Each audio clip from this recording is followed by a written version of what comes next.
A mae hwn bach yn wahanol i'r pei arferol, gan bod fi ddim yn defnyddio toes. Mae'r pei yma yn galw am crwst sy'n defnyddio bisgedi. Yn debyg iawn i crwst ydych chi'n cael efo gacen caws, dwi'n mynd i malu'r bisgedi yn y prosesydd bwyd ac yna ychwanegu bach o menyn sydd wedi toddi.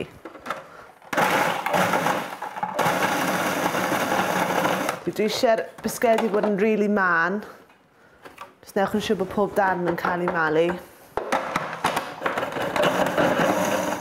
Unwaith chi'n hapus, yna rowch mewn y menyn.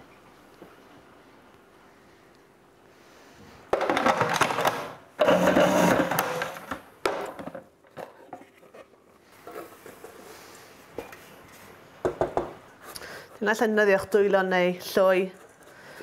Dych chi'n mynd i gwasgu'r brwsion lawr i creu gwaelod i'r crwst, ond hefyd dych chi'n mynd i gwasgu'r brwsion lan ochrau'r tin i greu ymyl.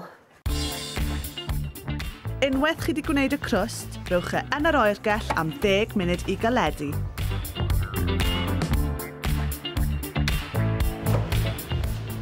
Yna bydd angen ei bobi am 10 munud.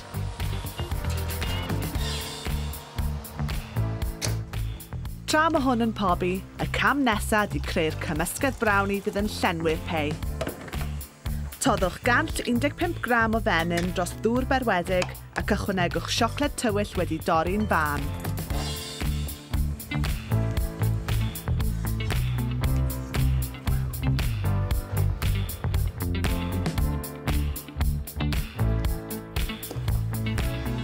Rhowch 300 gram o siwgr meddal gole mewn powlen fawr, cyn ychwanegu 2 wy a'i gymysgu.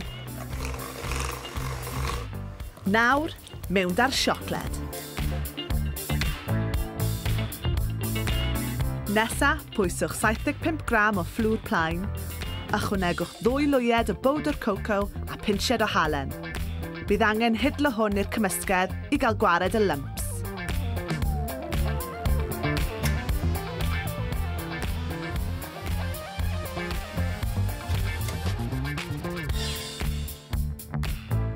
Rhowch y cymysgedd brownie i mewn yn y pei a rowch e nôl yn y ffwrn am ryw hanner awr.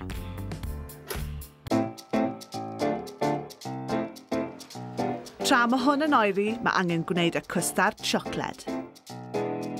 Gwahanwch 6 wy, cyn cynhesu 500 ml o lath mewn sosban. Fi'n defnyddio past vanilla, ond wneith blas vanilla neu pod yr un job, llwyed bach sydd angen. Tra mae hwn yn twymo, cymysgwch 100 gram o siwgr caster i mewn dy'r melynwy.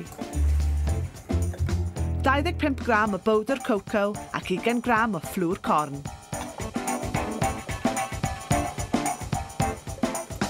Yn araf bach, ychwanegwch y llath twym i'r bowlen. Unwaith mae e wedi cymysgu, rhowch e nôl ar y gwres i dewhau mewn i gwstard tew lush.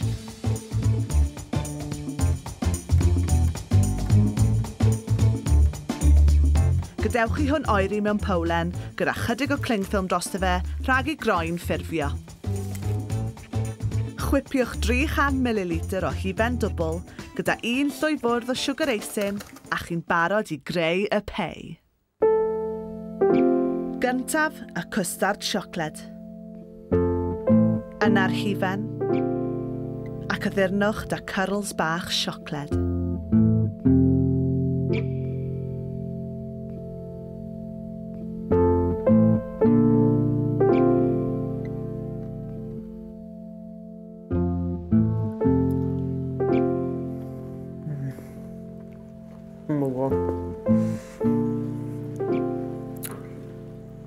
Dim gair arall i ddisgrifio hwn ar wahanol lush.